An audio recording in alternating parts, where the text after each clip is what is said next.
हाय दोस्तों, good evening. One liner question लाए हैं। इसमें सभी मिक्सअप क्वेश्चन मिलेंगे और इसमें हेल्थ साइंस भी ऐड है, उनका भी। और हेल्थ साइंस भी क्वेश्चन क्या है इसमें इंक्लूड किया गया है। तो आप लोग का भी डिमांड था कि हेल्थ साइंस से क्वेश्चन इंक्लूड किया जाए, तो इसमें हम इस टॉपिक वन लाइनर जो भी क्वेश्चन लाए इसमें इंक्लूड किए हैं। तो आप लोग इस वीडियो को ज़रूर देखिएगा और प्लीज़ क्या है शेयर लाइक ज़रूर कीजिएगा। चलते हैं क्वेश्चन की ओर। FAO का किस वर्ष गठन हुआ था? FAO का गठन किस वर्ष हुआ था? तो 1945 ईस्वी में हुआ था।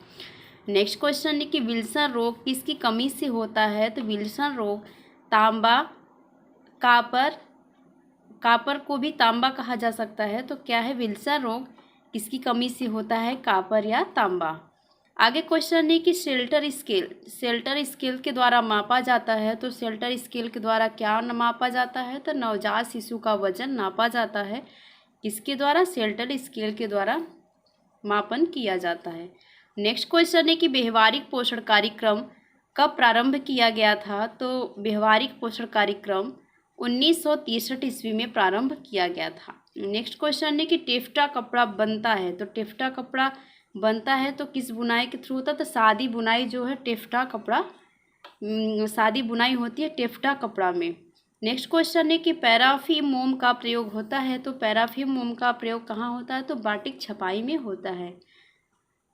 जो छपाई कपड़ों की जाती है तो उसमें बाटिक छपाई होती है, तो पैराफिन मोम का प्रयोग किया जाता है।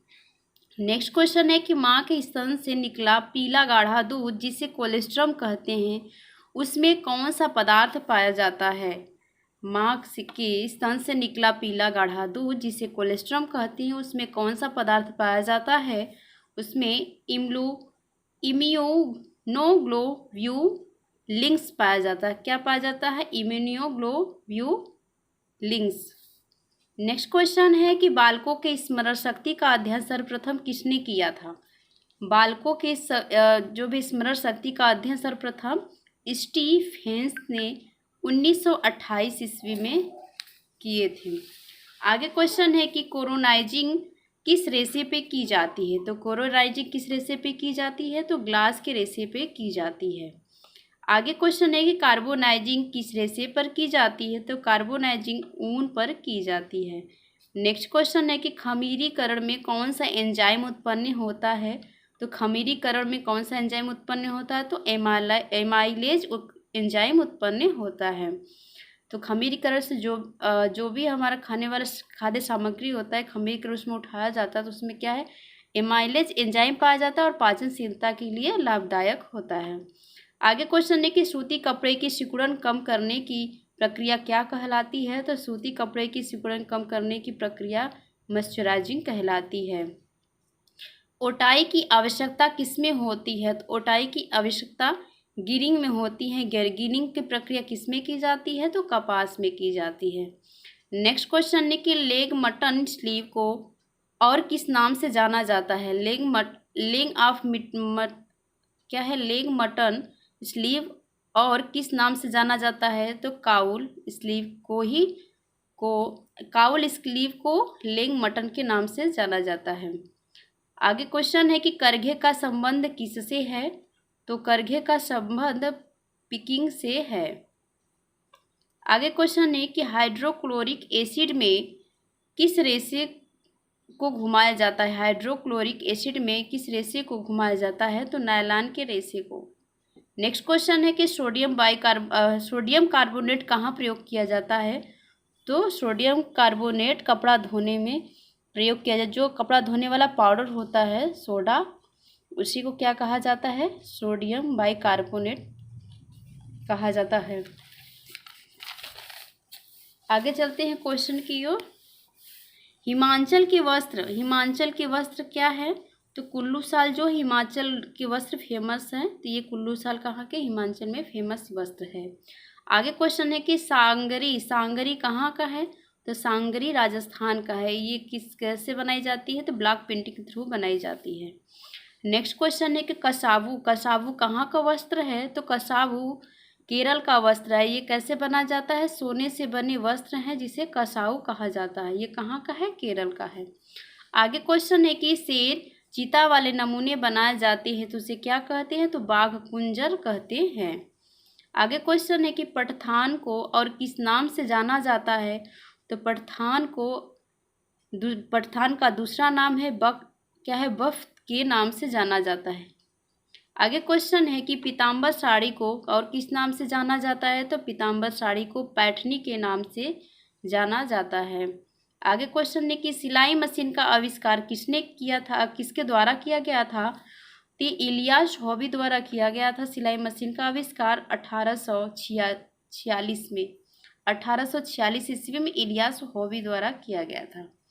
आगे क्वेश्चन है कि अर्धगोलाकार जिसे कहते हैं सेमी सर्कल प्लेट डिस्क किसे कहते हैं? अर्धगोलाकार सेमी सर्कल प्लेट डिस्क किसे कहते हैं? तो थ्रोट प्लेट को क्या कहते हैं? अर्धगोलाकार।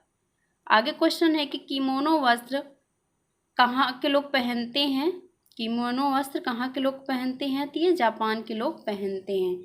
किमोनो वस्त्र के अंतर्गत जैसे किमोनो एक डिजाइन आस्तीन तैयार की जाती है, तो ये कहाँ के लोग पहनते हैं? किमोनो आस्तीन वाले कपड़े को कहाँ के? तो जापान के लोग पहनते हैं।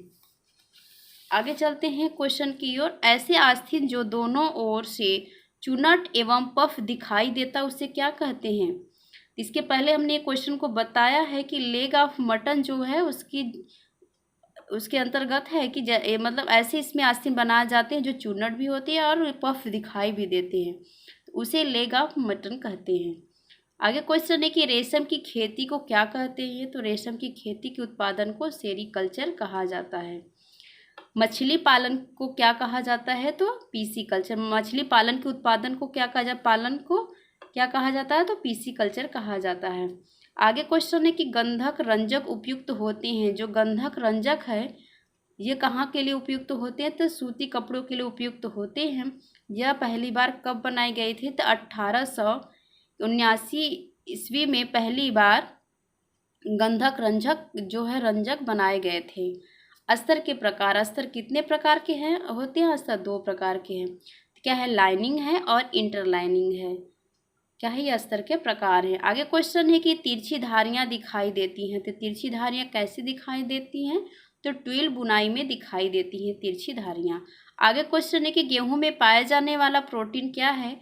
तो ग्लाइटीन है जो गेहूं में पाए जाने वाला प्रोटीन है। आगे क्वेश्चन है कि कौन सी डाट दोहरी नोकदार डॉट है? तो फिश डाट को क्या कहा जाता है? दोहरी नोकदार डॉट कहा जाता है। आगे क्वेश्चन है कि अस्थियों से मांसपेशियों को बांधने का कार्य करती है। तो कौन करता है? तो कंडराकर, जिसे अंग्रेजी में टेंडन कहते हैं। आगे क्वेश्चन है कि जोड़ों को आपस में बांधने का कार्य करती है। तो जोड़ों को आपस में बांधने का कार्य कौन करता है? तो संधि बंध करता है। क्या है? लिगामेंट। आगे क्वेश्चन है कलाई के जोड़ में संधि है। तो कलाई के जोड़ में कौन सी संधि है? तो फिसलने वाला संधि है। आगे क्वेश्चन है कि धमनियों में प्रवाहित होता है। तो धमनियों में कैसा रक्त प्रवाहित होता है? तो धमनियों में शुद्ध रक्त प्रवाहित होता है। आगे क्वेश्चन है कि अत्यंत पतली महीन बाल जैसी रचना वाली रक्त वाहिनियों को कहते हैं।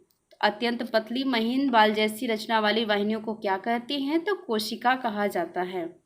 आगे क्वेश्चन है कि रक्त में लाल रक्ताणु की संख्या कितनी होती है? आरबीसी में क्या है? रक्ताणुओं की संख्या कितनी होती है? तो क्या है? 45 से 50 लाख होती है। आगे क्वेश्चन है कि रक्त वर्ग ए वाले व्यक्ति रक्त ग्रहण कर सकता है। तो किससे रक्त ग्रहण कर सकता है? ए और ओ से। आगे क्वेश्चन है कि रक्त को ओ वाले व्यक्ति रक्त दे सकता है। तो ओ वाला व्यक्ति किसे रक्त दे सकता है? ए को भी दे सकता है, ओ को भी, ए बी को और बी को भी। इन चारों ग्रुप को क्या है? ओ रक्त दे सकता है। आगे क्वेश्चन है, अब यहाँ से टॉपिक आपका यहाँ से हेल्थ साइंस से स्टार्ट हो जाते हैं। वहाँ से क्वेश्चन बनाया गया है। अष्टांग योग कितने होते हैं? अष्टांग योग 8 होते हैं, 8 प्रकार के बताए गए हैं। आगे क्वेश्चन है कि योग किस शब्द से लिया गया है? तो योग क्या है? संस्कृत भाषा के यूज शब्द से लिया गया है। आगे क्वेश्चन है कि विद्यालय स्वास्थ्य कार्यक्रम के कितने अंग होते हैं? तो इनके 3 अंग होते हैं। स्वास्थ्य विद्यालय, विद्यालय स्वास्थ्य सेवाएं और जो तीसरा है स्वास्थ्य शिक्षा। आगे क्वेश्चन है कि भारत में स्वास्थ्य विद्यालय की स्थापना कब हुई है? तो भारत में स्वास्थ्य विद्यालय की स्थापना 1909 ईस्वी में हुई है। आगे क्वेश्चन है कौन सी गांठ फिसल जाती और चुभती नहीं है? तो ऐसी कौन सी गांठ है? तो ग्रेनी गांठ जो है ये फिसल जाती है और क्या है, चुभती है। ग्रेनी गांठ क्या होता है, फिसल जल्दी जाती है और चुभती भी है। और ऐसी नेक्स्ट क्वेश्चन है कि ऐसी कौन सी गांठ है जो चुभती नहीं है और ढीली नहीं होती है? तो रीफ गांठ है जो चुभती भी नहीं है और ढीली भी नहीं होती है। आगे क्वेश्चन है कि हंसली पर हड्डी टूटने पर कौन सी झोली का प्रयोग किया जाता है?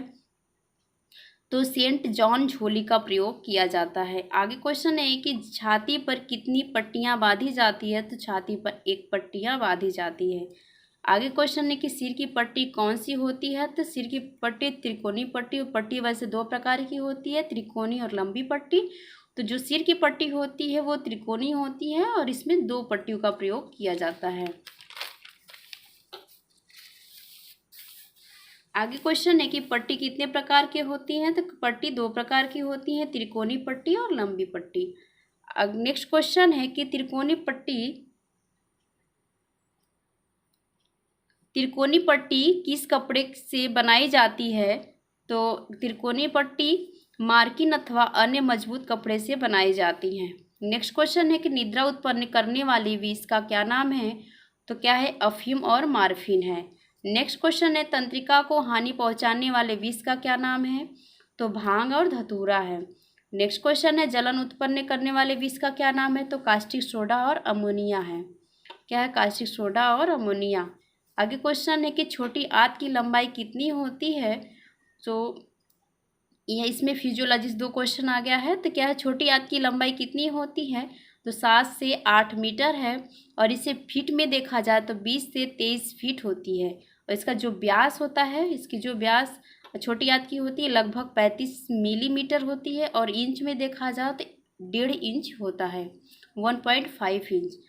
नेक्स्ट क्वेश्चन है कि बड़ी आंत की लंबाई कितनी होती है? तो लगभग 1.5 मीटर होती है। और अगर इसमें फीट में देखा जाए तो 5 फीट की होती है। आगे क्वेश्चन है अस्थि भंग होने के प्रकार होते हैं। तो कितने प्रकार के अस्थि भंग होते हैं? 2 प्रकार से होते हैं। क्या, चोट लगने के कारण और अस्थियों को टूट जाने के कारण। आगे क्वेश्चन है कि अस्थियों के सिरे एक दूसरे में घुस जाती हैं, किसके अंतर्गत आता है? तो पचेरी टूट के अंतर्गत आता है। जो पचेरी टूट का प्रयोग कब किया जाता है? जब अस्थियां टूट जाती है और एक सिरा दूसरे सिरे में घुस जाती हैं। तो उस समय क्या प्रयोग करना चाहिए? तो कौन से टूट का? तो पचेरी टूट का प्रयोग किया जाता है। आगे क्वेश्चन है कि कच्ची टूट क्या है? तो कच्ची टूट क्या है? तो छोटे बच्चों में, यहाँ पे छोटे बच्चों में कार्टिलेज के कारण हड्डियां टूटती नहीं हैं और बल्कि लचक जाती हैं। यहाँ क्या है, लचक जाती हैं। होगा। कच्ची टूट क्या है? तो कच्ची टूट में ये होता है कि जो छोटे बच्चे होते हैं उनमें उनके हड्डियों के कार्टिलेज के कारण क्या हड्डियाँ टूटती नहीं है। उनकी हड्डियाँ क्या कार्टिलेज के कारण टूटती नहीं है, बल्कि क्या होता है, लचक आ जाती है हड्डियों में।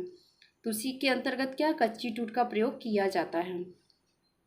आगे क्वेश्चन क्या है, पेचीदा अस्थि भंग क्या है? पेचीदा अस्थि भंग क्या है?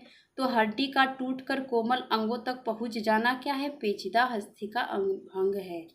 आगे क्वेश्चन विशेष अस्थि भंग क्या है? तो विशेष अस्थि भंग के अंतर्गत क्या है कि हड्डी त्वचा से बाहर आ जाती है। जब हड्डी टूट जाती है, त्वचा से बाहर निकल जाती है, तो उसे क्या कहेंगे? विशेष अस्थि भंग कहेंगे। आगे क्वेश्चन है कि अस्थि भंग के 3 कारण बताइए। अस्थि भंग के क्या है, 3 कारण बताइए। तो किस प्रकार से अस्थि भंग होती हैं?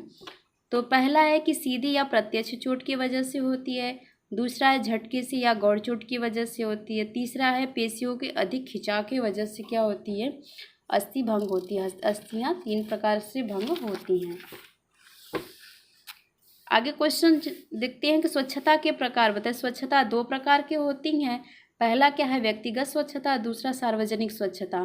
तो जो व्यक्तिगत स्वच्छता है, जैसे कि हमारे शरीर में आँख, कान, बाल, नाखून, अपने शरीर की पूरी बॉडी की जो सफाई होता है वो व्यक्तिगत, अपने स्वयं की जो स्वच्छता, अपनी स्वयं की जो सफाई होती है व्यक्तिगत स्वच्छता के अंतर्गत आती है। सार्वजनिक में है जैसे घर में झाड़ू लगाना, पोछा लगाना, सार्वजनिक में जैसे शौचालय है, पार्क है, इन सभी जगहों का पर भी सफाई करना, ये स्वच्छता है। और नेक्स्ट क्वेश्चन है कि हाइजिया, हाइजिया किस शब्द से लिया गया है? तो हाइजिया यूनानी शब्द से लिया गया है। नेक्स्ट क्वेश्चन है कि हाइजिया को क्या कहा जाता है? तो हाइजिया को स्वास्थ्य की देवी कहा जाता है। नेक्स्ट क्वेश्चन है कि भार के कारण हड्डियों का चूर हो जाना क्या कहलाता है? तो दबी टूट के अंतर्गत आता है। दबी टूट क्या होता है? भार के कारण हड्डियों का चूर हो जाना ही दबी टूट कहलाता है।